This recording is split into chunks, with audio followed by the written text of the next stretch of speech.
Alright guys, welcome back to another one. One of you guys asked me, actually a bunch of you guys have asked me if I can do some 10 gauge light loads, ounce and a quarter or less. This one specifically is a Skeet load, ounce and an eighth, at about 1200 FPS, you know, it's standard target load essentially. Now, I have my depriming punch set on my reload all here. It's going to deprime these holes without the use of a hammer and a punch. We're using Hodgson Clay's powder, 23 grains of it. The bushing I'm using is the 198 bushing and of course the ounce and an eighth bushing for the shot. We're using a Winchester dry lock hull. Now these are not my favorite 10 gauge hull to reload, but I've got a lot of them, so that's what we're doing. This one is, it looks to be twice fired at least. It's got a little bit of charring on it. Not sure if you guys can really see that, but it does.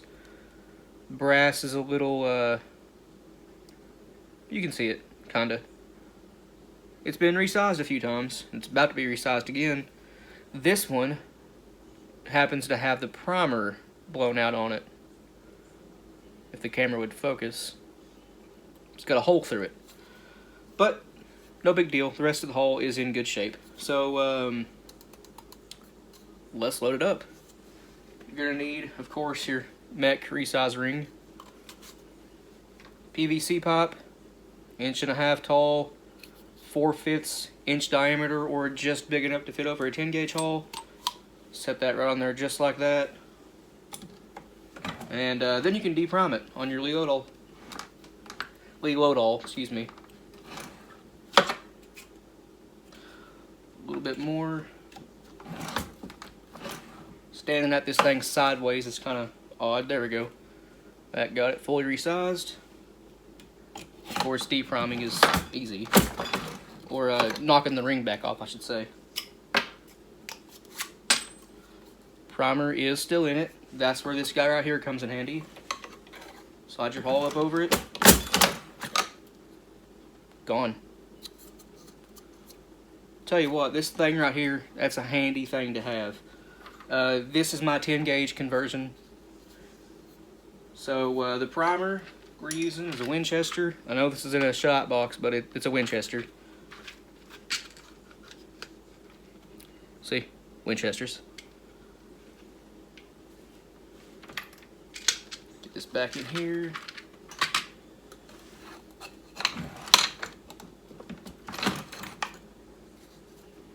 New primer installed.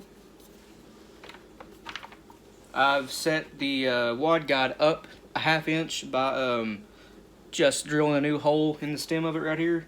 You know, the main support beam. Another hole 1/2 inch up. And that's what you need for your 3.5 inch hulls, 10 or 12 gauge. Now this is the 12 gauge wad guide with the PT 1044 and Remington SP10 wads. They'll go right through this 12 gauge wad guide, but wads like your BPD10, TPS, precision reloading wads, basically any full length steel shot wad or non-toxic wad, they won't pass through the wad guide. You'll have to seat those by hand, although it does help to insert the hull into the wad guide to flare the mouth back out. Anyway, 23 grains of Hodgson Clay's. Again, that's the 198 bushing for the reload hull. There's your powder. What did I do with that gas seal?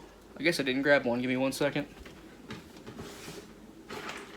How many dressers do I have over here? 1, 2, 3, 4. I got 4 dressers full of reloading components here. Anyway, X10X gas seal.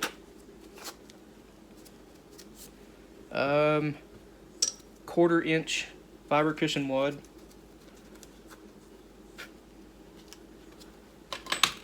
Gary Caskey's wad temper. This one's actually for 410. The larger ones I dropped it underneath my dresser and I forgot to grab it back out for the video. Now the wad we're using is actually not a 10 gauge wad. This is something I've done many times. We're just using a Claybuster or a Winchester WAA 12 ounce and an eighth wad. Now, when you shoot these, that gas seal in the fiber wad seals the your powder charge up just fine. You ain't got to worry about any gas blow by because, again, that gas seal in the fiber wad takes care of that issue. You can use 12 gauge wads in 10 gauge hulls if you use a gas seal underneath the main wad, or just flare out the gas seal section of the wad right here. Flare it out enough to where it fits the 10 gauge hulls. It does work, but I don't suggest loading over 1.25 ounces with that, or any high pressure loads. Not that it's dangerous, it's just you are likely to get powder blow by doing it that way. So I'm going to give it a little bit of pressure, and 1.25 ounces a shot. Right there.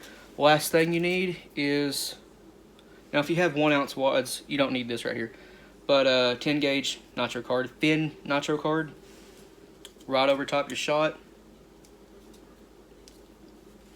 Basically ready to crimp now. Pinch in your crimp a little bit because this is still a 12 gauge pre-crimp, but once you get it pinched in just a little bit, you're good to go. Back station. Line it up. Hope you guys can see this well. There's your pre-crimp. Looks nice and good. A little bit more.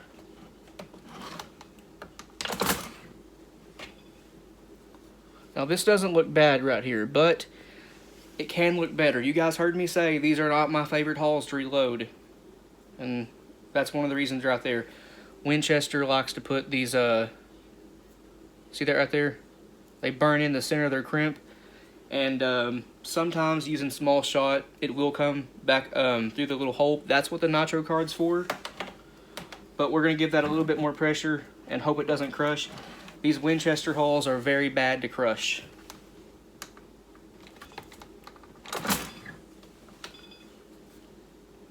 That's looking pretty good. Now, they do crimp good if you do your part and get the shot column right. These hulls do crimp good, and they do shoot good too. But, like I said, they do crush easy, even with full length, non-toxic wads. They do tend to crush right down here. They fold over. They're a lot less sturdy than the Remingtons and the Federals are. But there is your 10 gauge, 1 1/8 ounce, essentially skeet load. Alright guys, before I sign this video off, just a cool little side note here you can actually do with bottom inject shotguns like my Browning BPS 10 here. I wouldn't advise doing this with the 10 gauge because why waste, hard to find expensive hulls, but 12, 20 gauge, whatever. You can actually rack your hull out up into the sky, rack in your next round, and shoot that spent hull, out of the sky like a clay pigeon. Now, obviously, my safety's on here. This is that hull I just loaded. The one in the chamber is just a spent hull. Went flying out the bottom here. There's your next round. Finger off the trigger. Blast it out of the sky. I've done it a couple times myself, but again, I wouldn't advise doing that with, expensive 10 gauge hulls. But anyway, I want to thank you guys for watching. If you got any suggestions for me that you want to see me do or load up for you, leave them in the comments down below. Questions too, I'll get back to you. Please like and subscribe. We really appreciate that. We're well up past 700 subs now, and like I mentioned before, I didn't expect this channel to grow that fast, but we are. I haven't even been uploading for a year yet. And for everybody that's left me a comment and subscribed, thumbs up, again, I really appreciate that. Me and Josh both do. But I guess I'll get out of your guys' hair. Thanks for watching, and we'll see you in the next one.